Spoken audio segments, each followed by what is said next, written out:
उस वक्त एक्टिंग आती नहीं थी तो कोई इतना पसंद नहीं करता था। मेरे डायरेक्टर भी मुझे बिल्कुल पसंद नहीं करते थे। मैं साथ में थोड़ी बहुत मॉडलिंग कर लूँगा, बट ये एक्टिंग अपने बस की नहीं है।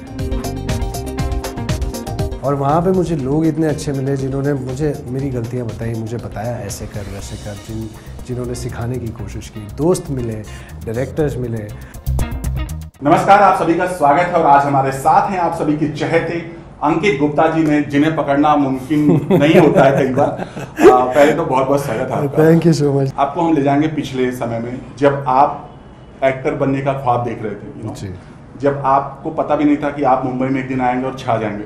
सबसे पहले हम वहां से शुरुआत करना चाहेंगे, कैसे हुई थी अंकित के एक्टर बनने की शुरुआत? एक्टर बनने की शुरुआत एक्चुअली मैं 8th क्लास में था, तब मैंने अपना पहला फैशन शो किया था। 8th क्लास में? जी। तो वो एक्चुअली वो स्कूल का एनुअल फंक्शन डे नहीं होता, उसमें मेरी क्लास टीचर थी, उन्होंने एक नई चीज़ इंट्रोड्यूस की थी, रैम्प शोज़, वो फैशन मॉडलिंग। वो हमारे लिए बहुत नई थी तब। तो हमने देखा एंड हम लोग थोड़ा सा चले, वापस आए, अपने पास पीछे चले गए and everybody got crazy, like तालियां बजा रहे हैं, पागल हो रहे हैं लोग। एंड मी बीइंग अ शाई किड, आई थॉट यार ये तो बहुत अच्छा काम है, इसमें कुछ नहीं करना, चल के जाना है और लोग आपको वैसे ही प्यार कर रहे हैं, ये तो बहुत अच्छी चीज़ है। एंड आई थॉट ऑफ कि अगर ये है तो फिर एक्टर्स को कितना प्यार मिलता होगा। एंड हर बच्चे की तरह एक अपने अंदर भी होती थी वो चीज़ कि कभी कोई फिल्म देखी तो उसके कैरेक्टर में 2-3 दिन वो चढ़ा रहता था सर पे, वो 2-3 दिन वही बन के घूमते रहते थे। तो फिर थोड़े से और बड़े हुए तो कभी लगता था पायलट बनना है, कभी लगता था आर्मी में जाना है, कभी लगता था कि इंजीनियर बनना है। फिर फाइनली रियलाइज़ हुआ कि एक्टर बनते हैं, प्यार भी मिलेगा, पैसा भी मिलेगा और जो बनना है वो भी बन सकते हैं। 12th के बाद जब घर वालों को बताया कि एक्टर बनना है, अब लोअर मिडिल क्लास फैमिली है तो आपको पता ही है हमारा रिएक्शन कैसा होता है। पढ़ लिख लो, पहले कुछ कर लो, उसके बाद ये करना सब। फिर घर वालों ने मना कर दिया एंड आई सेड ओके ठीक है, फिर मैं खुद ही कुछ कर लूँगा। And when I got into college, उस टाइम पे I left my house, I went to Noida, I started working in call centres. पैसे जमा किए, अपना पोर्टफोलियो करवाया, वहाँ दिल्ली में एक मॉडलिंग एजेंसी ज्वाइन की, वहाँ से मॉडलिंग शुरू की, जॉब और मॉडलिंग साथ में की। उसके बाद 2012 में रियलाइज़ हुआ कि एक्टर बनना है तो बॉम्बे जाना पड़ेगा, यहाँ रह के तो कुछ नहीं होगा। फिर 2012 में finally I came to Bombay and उसके बाद की जर्नी तो सबको पता ही है। चलिए, जब जर्नी स्टार्ट हुई, यू नो आज तो कामयाब हैं, हर जगह आपके चहेते हैं, आप सबके चहेते हैं, आप सबको बहुत प्यार कर रहे हैं। बट ये जर्नी इतनी आसान नहीं है, मतलब ये इंडस्ट्री भी इतनी आसान नहीं है, क्योंकि इस इंडस्ट्री में अपनी जगह बना पाना, अगर आपका कोई गॉडफादर नहीं है, कुछ भी अगर नहीं है, अगर उन दिक्कतों या उन मुश्किलों का हम स्ट्रगल नहीं कहेंगे, बट वो जो दौर रहा है उसको आज कैसे याद करना चाहेंगे आप? उसको एक लर्निंग पीरियड की तरह मैं याद करता हूँ। बहुत कुछ सिखाया उस वक्त ने। उस वक्त ने सिखाया कि कौन आपके अपने होते हैं, कौन आपके साथ असली होते हैं, कौन फेक होते हैं। दोस्ती, रिलेशनशिप्स आपकी लाइफ में कितने इम्पोर्टेंट होते हैं, लोगों का साथ आपके लिए कितना ज़रूरी होता है, नई चीज़ें सीखना कितना ज़रूरी होता है। और जब आपके पास कुछ भी ना हो, जब आपके पास कोई भी ना हो, उस समय में अपना वो डेकोरम, अपना काम कैसे मेंटेन करना है, वो सब उस वक्त में सिखाया। कुछ आज शेयर करना चाहेंगे जो हमें नहीं पता या किसी को नहीं पता है? कुछ ऐसा मोमेंट जब आप बिल्कुल टूट गए होंगे कि नहीं मुझसे तो नहीं हो पाएगा, या आपको लगा कि यार ये क्या है? मैं लाइफ में एक बार ऐसा लगा था कि ये नहीं हो पाएगा। जब मैं बालिका वधू मैंने किया, 2 महीने का एक छोटा सा कैरेक्टर था, वो मैंने किया। उसके बाद उस वक्त एक्टिंग आती नहीं थी तो कोई इतना पसंद नहीं करता था। मेरे डायरेक्टर भी मुझे बिल्कुल पसंद नहीं करते थे, मेरे शॉट्स नहीं लेते थे। मैं पूरा दिन सेट पे बैठा रहता था अच्छे से, मतलब you know now I understand why कि ऐसा क्यों होता था। Because I use to waste money and I use to waste time अब कोई परफॉर्म ही नहीं कर रहा तो आप उस पर कितनी एनर्जी लगाओगे ना। तो वो एक दौर था, उस कैरेक्टर को करने के बाद, वो सेट पे एक्टिंग करने के बाद मुझे लगा यार एक्टिंग मुझसे नहीं होगी, मैं नहीं कर पाऊँगा और मैं ये छोड़ दूँगा। तो आई डिसाइडेड कि एक्टिंग नहीं करूँगा, मैं अपनी जॉब कर लूँगा, मैं साथ में थोड़ी बहुत मॉडलिंग कर लूँगा, बट ये एक्टिंग अपने बस की नहीं है क्योंकि आती नहीं है, अब तो कितनी बेइज्जती करानी है छोड़ो। फिर उसके बाद एड्स करने शुरू किए, 1.5-2 साल एड्स किए। फिर एक वक्त आया जब मेरे 3 बहुत बड़े एड्स टीवी पे थे, तो फिर चैनल भी ने वो एड्स देख के मुझे कॉल किया एंड साडा हक के ऑडिशन के लिए बुलाया एंड साडा हक हुआ फाइनली। एंड वहाँ पे मैंने सीखा कैसे कैमरा फेस करते हैं, कैसे एक्टिंग करते हैं, कैसी क्या टेक्निकलिटीज़ होती हैं। एक्चुअल माने में एक्टिंग वहीं से शुरुआत, एक्टिंग की शुरुआत एक्चुअली मेरी साडा हक से हुई और वहाँ पे मुझे लोग इतने अच्छे मिले जिन्होंने मुझे मेरी गलतियाँ बताई, मुझे बताया ऐसे कर वैसे कर, जिन्होंने सिखाने की कोशिश की। दोस्त मिले, डायरेक्टर्स मिले, पूरी टीम मिली इतनी अच्छी, प्रोड्यूसर्स मिले इतने अच्छे। वहाँ से फिर मैंने सीखा और फिर धीरे उड़ान भरी, फिर नहीं रुकी। फिर उसके बाद धीरे धीरे करना शुरू किया और अब बाय गॉड्स ग्रेस यहाँ पहुँच गया आज। बट साडा हक की बात करें, 10 साल हो गए यू नो, अभी हमने रिसेंटली उसकी रीयूनियन सेलिब्रेट की। तो कैसा लगा सबसे पहले बताइए, 10 साल किसी चीज़ को इस तरह से मूवमेंट फिर से रिक्रिएट करना? ये बहुत बड़ी बात है कि एक शो को ख़त्म हुए भी ऑलमोस्ट 8 साल तो हो ही गए हैं, 10 साल बाद भी वो शो, वो कैरेक्टर्स आज भी लोगों के दिल में हैं, आज भी लोग उन्हें याद करते हैं और कहीं ना कहीं शायद आज भी लोग उन कैरेक्टर्स के नाम से हमें जानते हैं। It's a very big thing. और बहुत कम एक्टर्स के साथ ऐसा होता होगा। तो इसके अलावा जानना चाहेंगे, ये जो इंडस्ट्री है ना, इसमें एक और बहुत बड़ा नाम जुड़ा है, वो है कास्टिंग काउच। यू नो, आपको भी पता है और अच्छी तरह से पता है क्योंकि इसको नकार नहीं सकता कोई। अंकित से जानना चाहेंगे, कब ऐसा उनका सामना हुआ या नहीं हुआ? अगर हुआ तो अंकित ने कैसे उसको हैंडल किया? आई थिंक बाहर से जो लोग आते हैं और जिन्हें इंडस्ट्री के बारे में कुछ पता नहीं होता, उन लोगों के साथ ऑब्वियसली होता ही है। मतलब they come across such people, I am not saying कि होता ही होता है, but they come across such people. मुझे भी मिले ऐसे लोग। और जब आपको नॉलेज नहीं होती ना किसी चीज़ के बारे में, तो लोग कुछ भी स्टोरीज़ बना के कुछ भी किसी भी तरह से आपको बहलाने फुसलाने की कोशिश करते हैं। वो बहुत लोगों के साथ होता है। And then it is person's choice कि वो करते हैं कि नहीं करते हैं। And then it is your presence of mind, आप उस सिचुएशन के साथ, उन लोगों के साथ कैसे डील करते हो। कोई वाकया बताना चाहेंगे, कुछ ऐसा हुआ जब आपने या फिर इस वजह से आपका कोई शो छूट गया हो, ऐसा कुछ हुआ आपके लाइफ में? इस वजह से तो नहीं कहूँगा क्योंकि वो तब का दौर था जब शायद मुझे कोई जानता भी नहीं था या मुझे एक्टिंग भी नहीं आती होगी। तो आई वुड नॉट से कि इस वजह से मेरा कोई शो छूटा होगा, बट सोशल मीडिया की वजह से ज़रूर छूटे मेरे बहुत सारे प्रोजेक्ट्स। मतलब कि I was not active on social media. पहले तो मैं इंस्टाग्राम पे भी नहीं था, तो बीच में एक ऐसा दौर आया जहाँ पे लोग फॉलोअर्स देख के कास्टिंग कर रहे थे, तो उस दौरान बहुत मेरे 2-3 प्रोजेक्ट्स छूटे। अच्छा, ये दौर आजकल बहुत चला, बहुत सारे आर्टिस्ट का ये कहना है कि जब भी ऑडिशन जाते हैं तो उनको ये पूछा जाता है आपके फॉलोअर्स कितने हैं। तो ये जब आप सुनते हैं तो लगता है कि ये फॉलोअर्स बढ़ाना ज़रूरी है, एक्टिंग करना ज़रूरी है क्या? मुझे ना एक बार मेरा एक दोस्त था, उसने बहुत अच्छी बात की थी कि ये फॉलोअर्स, ये बाकी सारी चीज़ें, इट्स लाइक कोई आपसे ये बोले कि आपने ये मच्छी करी बहुत अच्छी बनाई पर आपकी मछली सड़ गई।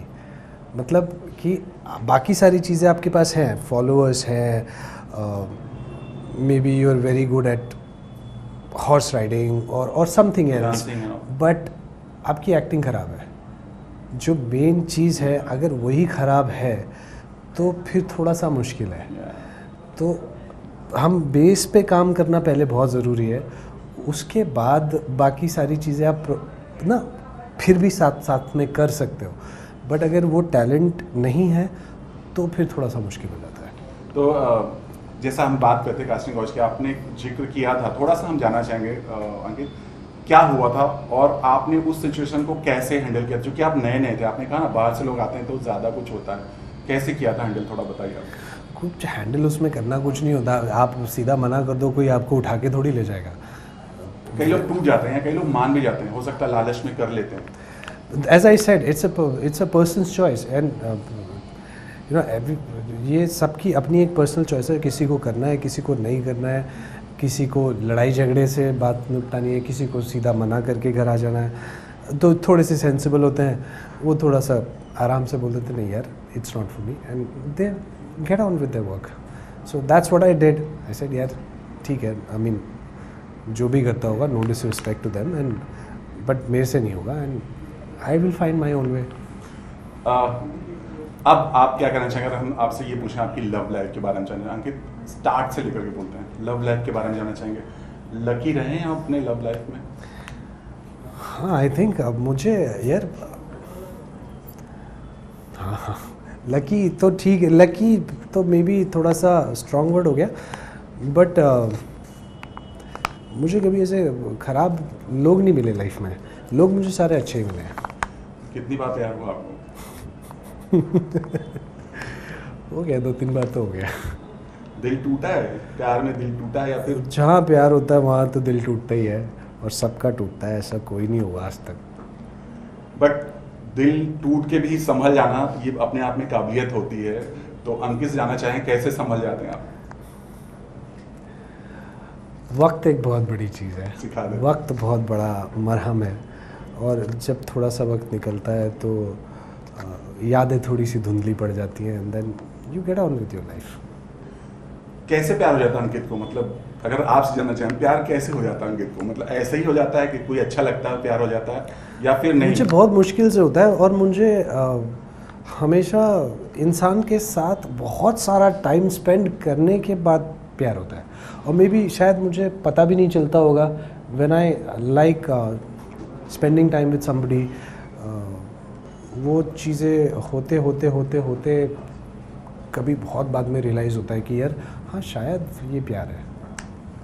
चलिए, दिवाली के मौके पर आप दोनों ने, मैं आप और प्रियंका ने एक बहुत ही अच्छा गिफ्ट दिया, और ये कहते हुए कि ये हमारी तरफ से आपके लिए गिफ्ट है, जो आपने एक वीडियो डाला था अपने फैंस के लिए। बहुत ही क्यूट था और बहुत ही ज़बरदस्त रिस्पांस मिला। सबसे पहले बताइए, वो गिफ्ट देखकर लोग यही कह रहे थे कि ये रिश्ता क्या कहलाता है? ये इस बात का जवाब हम पिछले 3 साल से दे रहे हैं कि ये रिश्ता क्या कहलाता है, बट स्टिल 3 साल बाद भी यही सवाल लोग पूछ रहे हैं, तो अब हमने कहना शुरू कर दिया, आपको जो समझना है समझो। लेकिन ना कि बार बार यही सवाल इसलिए उठाए जाते हैं क्योंकि क्या होता है, जब आप किसी को इतना पसंद करते हैं और आप भी उन्हें उतना ही पसंद करते हैं, वो भी आपको इतना ही पसंद करते हैं, फिर क्या वजह है कि इसको सिर्फ दोस्ती ही बोला जा रहा है? मतलब इतना क्लोज होते हुए भी सिर्फ दोस्ती क्यों? क्योंकि वो दोस्ती है, और अगर कभी कुछ होना होगा एंड कभी हम लोग डिसाइड करें that we want to take it further और we want to go ahead with each other in life, वो चीज़ें ऑर्गेनिकली होंगी, और जब होंगी तब सब लोगों को पता चल जाएगा, हम खुद बताएंगे। आपके दिल में नहीं ऐसा कुछ होता, या प्रियंका कभी आपसे कुछ इस बारे में नहीं कहती कि नहीं ये रिश्ता, चलो हम इस दोस्ती को रिश्ते का नाम दे देते हैं? सबसे अच्छी बात यह है कि हम लोग एक्चुअली इस बारे में बात ही नहीं करते, हम लोग सिर्फ अपने काम पे फोकस करते हैं, हम लोग अपनी मस्ती करते हैं, हम लोग एक दूसरे के साथ टाइम स्पेंड करते हैं, and then we just enjoy each others company, and we never really talk about it. आपका और दोनों का जो बॉन्डिंग है वो देख के कोई भी कह सकता है कि यही रिश्ता है, एक्चुअली ये रिश्ता है। क्योंकि लोग रिश्ते समझते नहीं हैं, इसलिए लोगों को जो थोड़ा सा बेटर होता है ना, वो रिश्ता देख के ऐसा लगता है कि यही रिश्ता है। आज के टाइम पे नोबडी अंडरस्टैंड्स कि रिलेशनशिप होता क्या है, nobody wants to work on their relationship with their family, with their friends, with their anybody. Nobody wants to work on them, क्योंकि it's a जो दौर, ये जो ज़माना हम जिसमें रह रहे हैं ना, एक लड़का और एक लड़की नहीं, it's called instant gratification. Everything happens instantly. आपको खाना चाहिए, there is an app, order. आपको डेट पे जाना है, there is an app, swipe. आपको शॉपिंग करनी है, there is an app, order. आपको लाइफ में कुछ भी चाहिए, there is an app for that. You just have to click. Instant gratification. सबको सब कुछ इंस्टेंटली चाहिए. लड़ाई हुई, ओह ख़त्म, दूसरा रेडी है. Nobody wants to work on that. And that's why जब आज के टाइम पे जो दो लोग थोड़े से अपनी दोस्ती पे, अपने रिश्ते पे काम करके चल रहे हैं साथ में, उनको वो देख के बड़ा अच्छा लगता है. ओ यही रिश्ता है. ऐसे सबके रिश्ते होते हैं. आप उन पे काम तो करो. कोई करना ही नहीं चाहता. आप काम करो, फिर आपको देखो आप कितने प्रियंका अंकित मिलेंगे आपको. तो आप दोनों लोग काम कर रहे हो, मतलब आप और दोनों दोस्ती पर काम वर्कआउट कर रहे हो. Of course. आपको क्या लगता है बिग बॉस से पहले हमारा रिश्ता ऐसा था? नहीं था. We stayed together and we worked on it and now we understand each other better. Cross finger. और ये ज़्यादा अंडरस्टैंड जो आपस में समझना पड़ जाए और ये रिश्ता बन जाए. हम भी यही चाहते हैं, फैन भी यही चाहते हैं. आप दोनों क्या चाहते हैं वो तो नहीं पता. लेकिन फिर भी अगर आपसे जानना चाहें, आपको कैसी लड़की चाहिए? मुझे कैसी लड़की चाहिए? मेरी कोई ऐसे चेकलिस्ट नहीं है. जब जिसके साथ जो होना होगा हो जाएगा. But it has to be organically, किसी के फोर्स करने से नहीं. ओके. चलिए, हमने सुना आप मेडिटेशन करते हो और आपको कुछ करते करते कुछ हो गया था. अंकित कुछ बताना चाहेंगे? कुछ प्रॉब्लम हुई थी? कुछ प्रॉब्लम समथिंग आप कुछ? ओह हाँ, एक एक्सपीरियंस हुआ था बहुत अच्छा. एंड आई थिंक वो एक्सपीरियंस, वो जब एक्सपीरियंस हो रहा था मुझे, मैं थोड़ा सा डर भी गया था. लॉकडाउन के दौरान आई गॉट इनटू मेडिटेशन लॉट. और मैं 1-1.5 घंटे रोज़ करता ही था मेडिटेशन. सो एक बार मैं लेटा हुआ था एंड शवासन में मैं कर रहा था meditation and I felt that something is trying to get out of my body. Like there is some energy or my soul. I got really scared क्योंकि घर पे कोई था भी नहीं. एंड आई थॉट अगर मुझे in case out of body experience हो गया तो मैं वापस कैसे आऊँगा. I got so scared. Oh that was something. वो बड़ा अच्छा एक्सपीरियंस था. तो उसके बाद आपने छोड़ दिया वो सब करना या फिर कंटिन्यू? नहीं, उसके बाद फिर मैं चंडीगढ़ चला गया ना, फिर टाइम ही नहीं मिला. अब वापस आया हूँ, अब थोड़ा सा टाइम मिला है. Now I again get back to it. चलिए, अब वापस मुंबई आ चुके हैं और घर पर भी सेट वेट कर रहे हैं. सब कुछ हो रहा है. सबसे पहले कैसी चल रही लाइफ? अब जाके सब कुछ सॉर्ट आउट हुआ है, घर सेटअप हुआ है. आज के बाद ये सब ख़त्म करके मैं थोड़ा सा रिलैक्स हो जाऊँगा and then I will start looking for work. And life तो अच्छी है ही. और आपकी बर्थडे सेलिब्रेशन भी बहुत खास रही और आपने बहुत अच्छे तरीके से आपने सबको धन्यवाद दिया था, स्पेशली प्रियंका को. कैसे हुआ था? क्या प्लान था? आपको पता था सब कुछ क्या होने वाला? नहीं, एक्चुअली कोई प्लान नहीं था. 28 अक्टूबर को शूटिंग रैप अप किया एंड उस टाइम तक कोई प्लान नहीं था. एंड शूटिंग खत्म हुई, मैंने बोला मैं यार बॉम्बे आता हूँ एंड देन वील सी क्या होगा. मन था बाहर जाने का बट अभी शो सडनली एकदम बंद हो गया है and I am not in that mind frame. तो लेट्स सी क्या होता है. एंड देन हम लोग बैठे हुए थे and then we suddenly thought यार बाहर तो नहीं जा रहे तो व्हाई नॉट इन इंडिया, चल गोवा चलते हैं. And I said okay. फिर मैंने परम को फ़ोन किया एंड वो भी आ गया and we all went to Goa. वैसे सब कुछ एकदम से सडन से हो गया. बिग बॉस देख रहे हैं आप? जी बिल्कुल. चलिए, आप नहीं देख रहे हैं बट हम आपको बता रहे हैं. बिग बॉस के अंदर नील हैं जिनको आपकी छवि बताया जा रहा है, बहुत शांत, बहुत कुछ. क्या कहना चाहेंगे आप? यार कोई किसी की छवि नहीं होता. सबकी एक इंडिविजुअल पर्सनालिटी होती है. हो सकता है मेरी पर्सनालिटी के कुछ ट्रेट्स नील से मिलते हो पर किसी को किसी की छवि कहना आई थिंक थोड़ा सा जजमेंटल हो जाएगा. We should avoid all this. Okay. Abhishek के बारे में क्या कहना है? सबसे पहले बताइए, हम आपसे जानना चाहेंगे जब अभिषेक जा रहे थे तब आपसे क्या बात हुई थी और आपको पता था कि अभिषेक और ईशा दोनों जा रहे हैं? मुझे एक्चुअली इतना नहीं पता था क्योंकि मैं ना आई एम समबडी जो अगर आपसे बात कर रहा हूँ मैं आपके बारे में बात करूँ, मैं किसी और के बारे में बात नहीं करूँगा. मुझसे होता नहीं. I have no interest in anybody else's life. तो मैं वो पूछता भी नहीं हूँ. एंड जब अभिषेक जा रहा था तो I had a conversation with him. He asked भाई कोई आप कुछ बताओ. मैं आई टोल्ड हिम यार मेरे से तो वैसे ही बिग बॉस परेशान थे, मेरे से तो वैसे ही खफा चल रहे थे, तो तू मेरी एडवाइस लेगा तो तेरे से भी खफा रहेंगे, तो जो है बस वही रहे, बाकी देख लेना घर में जो सिचुएशन होती है उस हिसाब से। तो आपने जो सलाह दी वो काम आ रहा है उनको, या फिर जो अभिषेक जिस तरह से जा रहे हैं आपके हिसाब से सही जा रहा है? I think he is being himself in the house. वो ना बहुत इमोशनल आदमी है, तो उसके जितने भी इमोशंस हैं बहुत ज़्यादा निकलते हैं, तो जितने भी उसके थोड़े बहुत क्लिप्स मैंने देखे हैं, किसी में वो गुस्सा कर रहा है, किसी में रो रहा है, किसी में मस्ती मजाक कर रहा है, तो वो है, वो वैसा ही है, तो वो ही is being himself in the house. Isha ने जिस तरह से आरोप लगाया बिग बॉस घर में जाने से पहले कि जिस तरह से अभिषेक ऊपर सारी चीज़ें लगाई कि इसने मेरे साथ ऐसा किया वैसा किया, आपको पता था या आपने कभी देखा था सेट पर, या कभी आपको इस तरह की चीज़ें मालूम थी? लड़ाई झगड़ा जब भी होता था पता तो चल ही जाता था, आई मीन इनफैक्ट किसी में भी लड़ाई होती है पता ही चल जाता है, बट अब क्या किसकी गलती है यू कांट से, बिकॉज आप हमेशा एक तरफ की स्टोरी सुनोगे, दूसरे इंसान की आपको नहीं पता होगा, तो आप कैसे बोलोगे कि किसकी गलती है? तो I mean I really have no idea, और मैं किसी की पर्सनल लाइफ में इतना घुसता भी नहीं हूँ, तो आई डोंट नो। अभिषेक और खानजादी का इस समय चल रहा है, बन रहा है, बिगड़ रहा है, सब कुछ चल रहा है, आपको अच्छा लग रहा है दोनों का जो इक्वेशन बन रहा है? मैंने देखा ही नहीं है उनका क्या इक्वेशन बन रहा है। बीच में बहुत कुछ बना, मतलब एक यहाँ तक कि बिस्तर में भी देखे गए दोनों, बाद में फिर उन्होंने बहन बोल दिया, और फिर बाद में फिर अब वापस बनाने की कोशिश कर रहे हैं, सब कुछ चल रहा है, मतलब बन रहा है, बिगड़ भी रहा है। आप चाहते हैं अभिषेक का इक्वेशन या किसी के साथ बन जाए ऐसा घर के अंदर? ऑफ कोर्स, आई मीन अगर वो किसी के साथ खुश है तो I want him to be happy. अगर वो खानजादी के साथ खुश है, उसे वो खुशी मिल रही है, तो why not? I mean life का अल्टीमेट पर्पस क्या होता है? Happiness and peace. If you are getting it from somebody, why not?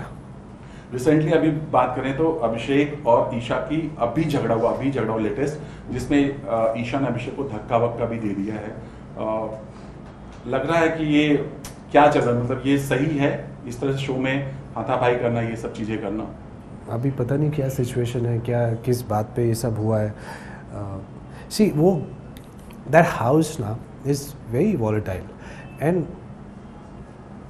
जब आप एक जगह पे इतने टाइम के लिए बहुत सारे लोगों के साथ बंद हो, जिन पे आप ट्रस्ट भी नहीं कर सकते, and you are always conscious कि पता नहीं क्या आपके मुंह से ऐसी बात निकल जाए जो शायद नेशनल टेलीविज़न पे नहीं दिखनी चाहिए, आपकी कोई पर्सनल चीज़, आपकी कोई प्राइवेट लाइफ की कुछ चीज़, तो इतना कंट्रोल करके रखना ना कभी कभी इंसान को इतना भर देता है कि वो एकदम से फट पड़ता है। तो may be that's the thing, I mean I don't know क्या चीज़ थी, तो मैं क्या कमेंट करूँ उस पर। अभिषेक को कुछ अगर सलाह देना चाहें या कुछ कहना चाहें तो वो क्या होगा, अगर आप बताना चाहें अभिषेक के बारे में? मैं बस यही बोलना चाहूँगा कि बी योरसेल्फ, और जितना मैंने थोड़ी बहुत क्लिप्स देखी हैं उसकी, and he is being himself, so I just wish him all the best, and Abhishek जीत के आओ जल्दी। ईशा के बारे में सलमान बार बार बोलते हैं कि थर्ड भी कोई आएगा, ये ना बहुत बार बातें हो चुकी हैं ईशा के बारे में, हालांकि वो खुद बोलती है अब कोई नहीं आएगा, कोई नहीं आएगा। कोई है तीसरा अभिषेक ईशा की लाइफ? मुझे कुछ नहीं पता, I have no, I mean I am somebody who does not get into anybody's life, तो मुझे पता ही नहीं होता है। समर्थ के बारे में पता था? आई मीन आई न्यू कि वो सीज़न 2 में था, but I had no conversation with him whatsoever, like कभी मिला भी नहीं मैं उससे। एक और जोड़ा है इस बार, जो अंकिता और विकी के, देखा आपने उनको देखा? आई नो दे या तो जिस तरह से दोनों का नोक झोंक चलता है और बहुत सारी चीज़ें चलती हैं, विकी भैया बोलते हैं मुझे अंकिता के नाम से हट के अपना नाम पहचान बनाना है, इसके बारे में क्या कहना चाहेंगे आप? I mean, everybody has a right to create his or her own identity. Now, if he's doing that, तो आप किस तरह से बनाते हो, that is your choice. I mean, I am nobody to comment on that. But it is absolutely justful, and it is absolutely right if somebody wants to make his or her own identity. चलिए अभी अंकित से बात करें। अभी तो सब कुछ वापस आ गया, मुंबई में वापस आ चुके हैं, अब कैसे क्या किस पर फोकस कर रहे हैं, न्यू प्रोजेक्ट क्या है, थोड़ा अगर आप रिवील करना चाहें। अभी तो सब चीज़ों से फ्री हुआ हूँ, now I will start looking for project. एक दो चीज़ें हैं जिन पे बात चल रही है, जैसी कुछ फाइनलाइज होगा I will let you know. Ankit को किस में इंटरेस्ट है, एक्टिंग में या डायरेक्शन लाइन में या प्रोडक्शन में, क्या करना चाहते हैं एक्चुअली? मैं सिर्फ एक्टिंग करना चाहता हूँ, प्रोडक्शन में कुछ इंटरेस्ट नहीं? अभी कुछ नहीं। So thank you so much Ankit, thanks lot हमसे बात करने के लिए, और ऐसी उम्मीद है आगे बढ़ते ही। और एक लास्ट जानना चाहेंगे कि आपके हाथ में जो ये टैटू है ना, इसका रीजन कुछ है, वो थोड़ा हमें बताइए। ओह यस, ये आई हैव गॉट 1 2 3, एक्चुअली ये 2 हैं, ये 4 टैटूज हैं। तो this is I am greater than my highs and my lows, okay, and this means fall down 7 times, got up 8 times.